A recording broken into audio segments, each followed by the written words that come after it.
Boa tarde, alunos! Hoje a gente vai aprender mais um pouco sobre o período composto de subordinação. A gente fez a compreensão através do vídeo, fizemos a atividade e hoje a gente vai para a correção, aqui na página 148, ok? Então vamos lá. Releia a seguir os dois trechos da carta aberta. Segundo a Fundação Getúlio Vargas, se o número de turistas aumentar em 20%, o impacto positivo da economia carioca será de 6 bilhões e 98 mil postos de trabalho serão criados.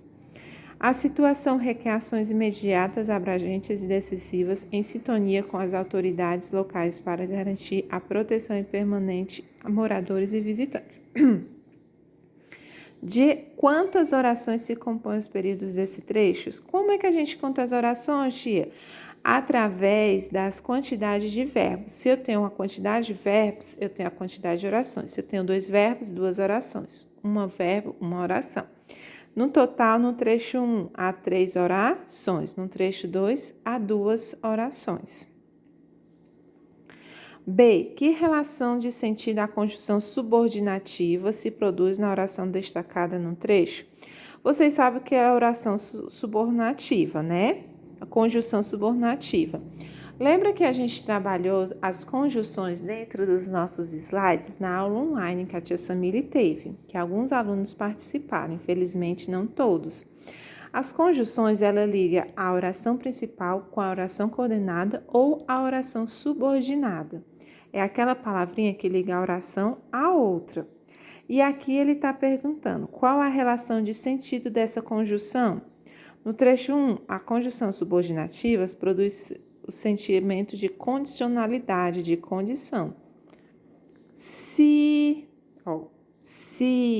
essa daqui é uma conjunção. Essa conjunção, ela vem trazendo a condição, a condicionalidade, né? Transcreva do trecho 2 a oração subordinada que nele é inserida, para garantir a proteção permanente de moradores e visitantes.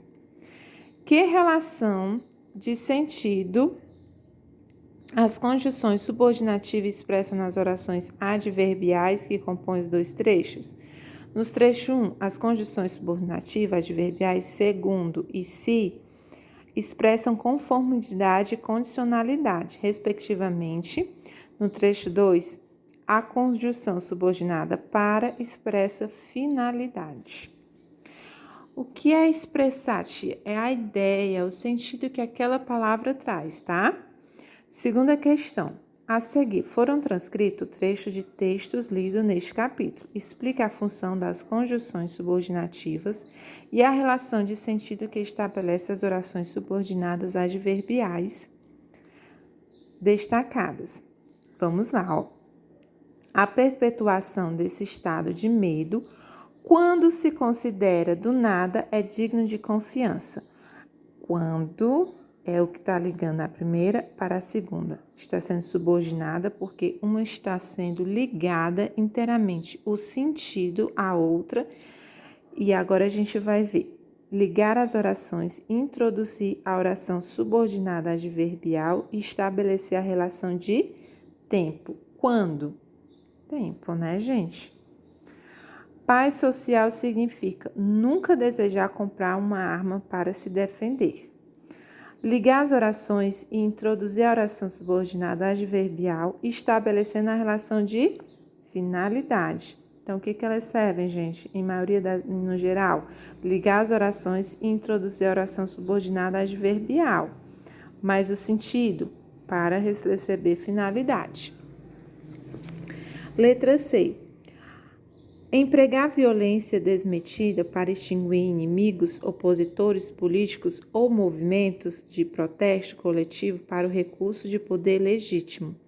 Ligar as orações e introduzir a oração subordinada adverbial, estabelecendo a realidade de finalidade, o para, né, meus amores?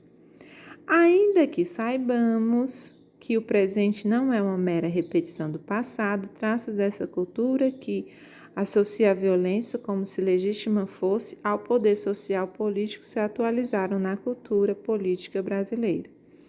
Introduzir a oração subordinada adverbial, estabelecendo a relação de concessão. Olha, nesse aqui veio primeiro, né? Então, como veio primeiro, ela veio apenas a introduzir, não como os outros a ligar, tá? Quando alguns grupos sociais se sentem mais seguros do que os outros, porque não preferencialmente beneficiários da proteção estatal, temos um cenário de divisão. Ligar as orações e introduzir a oração subordinada adverbial. Estabelecer a relação de causa. Por quê? Porque é a conjunção que dá a ideia de causa, né? Então, vamos lá agora na terceira questão. Releia o artigo 102 do Estatuto da Criança e do Adolescente. Verificada a prática do ato infracional, a autoridade competente poderá aplicar ao adolescente as seguintes medidas. Primeira, advertência. Observe o período a seguir organizado com base na informação nesse artigo do inciso. Reescreva-o, estabelecendo as orações de relação solicitada entre parênteses. A gente vai fazer o quê? Vai reescrever esses dois aqui, ó, tratando que a gente vai ligar um ao outro com uma conjunção, e essa conjunção vai ter que ter a relação de condição, condicionalidade, a relação de proporção, proporcionalidade, e a relação de tempo, a temporalidade. Então, quais são? A gente vai tentar aprender a habilidade de desenvolver palavras que poderiam, né, colocar elas para ligar uma a outra, tendo que pode ter a intenção de condicionar, de propor e de tempo, tá certo? Então, vamos lá. Primeiro, a condicionalidade. Vamos lá. A autoridade competente poderá aplicar medida de advertência ao adolescente se praticar ato infracional. Condição. Caso, olha a palavrinha caso, o adolescente pratique o ato infracional, a autoridade competente poderá aplicar-lhe a medida de advertência. Letra B, proporção. Vamos lá, a autoridade competente poderá aplicar a medida de advertência ao adolescente. Como é que ficaria? A medida, a proporção, pode ser esses dois circunstâncias, a medida ou a proporção que praticar a infração, que o adolescente praticar um ato infracional, a autoridade competente poderá aplicar-lhe a medida de advertência. C, tempo. Como é que vai? C. Toda vez que o adolescente praticar o ato infracional, a autoridade competente poderá aplicar-se como medida de advertência. Então, aqui a gente tem de compreender que a conjunção, ela tem que estar de forma com a intenção correta e a conjunção coerente para ser colocada dentro do texto, dentro da oração, tá certo? Então, é muito importante a gente entender as conjunções, as intenções, o valor semântico, a intenção dela e a questão da classificação, né? Meus amores, vocês estudem bem essas tabelas das conjunções, que são bem primordial para a gente poder entender um pouquinho mais sobre o período do composto da subordinação adverbial. E qualquer dúvida, falem comigo no privado. Lembrando que essa semana a gente vai ter uma aula online para a revisão desses conteúdos, tá certo? Ou na quarta ou na sexta-feira. Vou avisar vocês de manhã, ok? Então fiquem ligados. Obrigada e tenham um bom fim de tarde e uma boa correção.